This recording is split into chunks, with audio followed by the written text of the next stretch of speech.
खां पोइ मिठा मुंहिंजे क़बर ते ईंदे त छा थींदो ॿुधी जे मौत जो मुंहुं पंहिंजे रोईंदे त छा थींदो मोए खां पोइ मिठा मुंहिंजे क़बर ते ईंदे त छा थींदो मोए खां पोइ मिठा मुंहिंजे।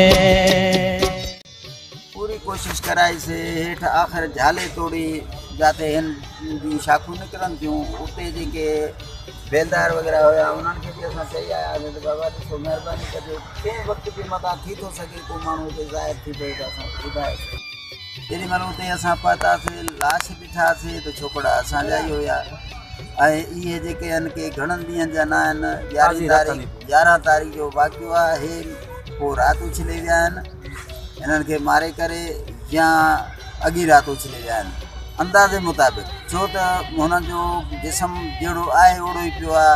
मुंहिंजे पुट खे निड़ ते हिन जाइ ते धक उन में रत सिने थी पंहिंजा माण्हू हिते लाथासीं हिननि खां अॻु में माना वाह में हली लाशूं असां ही मंज़र कश्मीर या फ़लस्तीन जा न आहिनि।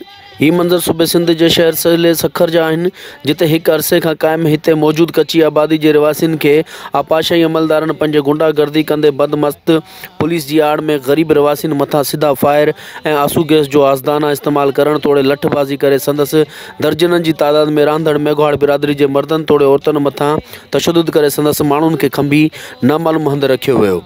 जंहिं बाद 2 ॾींहं खां मेघवाड़ बिरादरी जे 2 नौजवाननि हीरानंद ऐं मुकेश कुमार जा दादू कैनाल मां लाश मिलिया जिते वासन लाश खे सिटे बाईपास ते सख़्त सर्दी हेठि धरणो हणी वेही रहिया।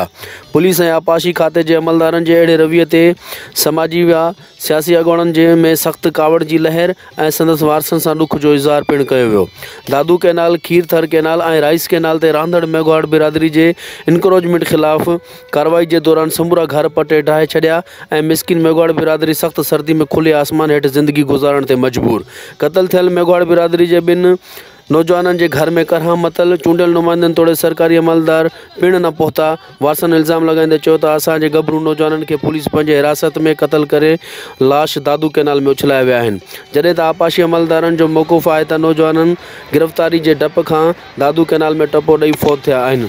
ज़रूरत इन ॻाल्हि जी आहे त पूरे मुल्क में इनक्रोचमेंट सां बाज़ारूं शहर रोड रस्ता भरिया पिया आहिनि पर इन्हनि ख़िलाफ़ अहिड़े क़िस्म जे ऑपरेशन खां अॻु क़ानूनी ऐं इख़लाक़ी नोटिस ॾेई आगाह कजे हा त बहितर हो। पर हिते असांजे मुआशिरे में बजाए इख़लाक़ियात ऐं इंसानियत जे जानवर जियां सलूक करे गभरू नौजवाननि खे क़त्ल करे वधीक मज़लूम ग़रीब अवाम खे जीअण ते मजबूर कयो पियो वञे। पीपी जी क़यादत खे घुरिजे त इन मसइले खे संजीदगी सां हल कजे ऐं वारसनि तोड़े मुतासिरीन खे फौरी इंसाफ़ ऐं तहफ़ुज़ फ़राहम कयो वञे। बाक़ी सागर पवार, सोच टीवी, कराची।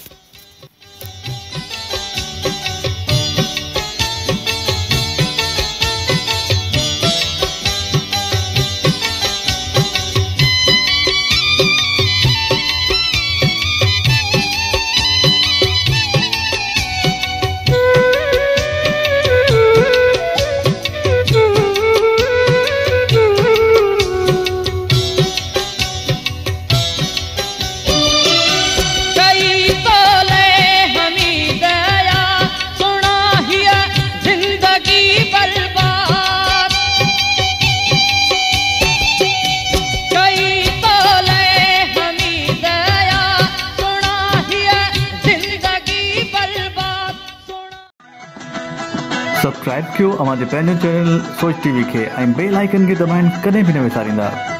सब्सक्राइब करें आपके अपने चैनल सोच टीवी को और बेल आइकन पर क्लिक करना ना भूलें। Don't forget to subscribe our channel Soch TV and press the bell icon.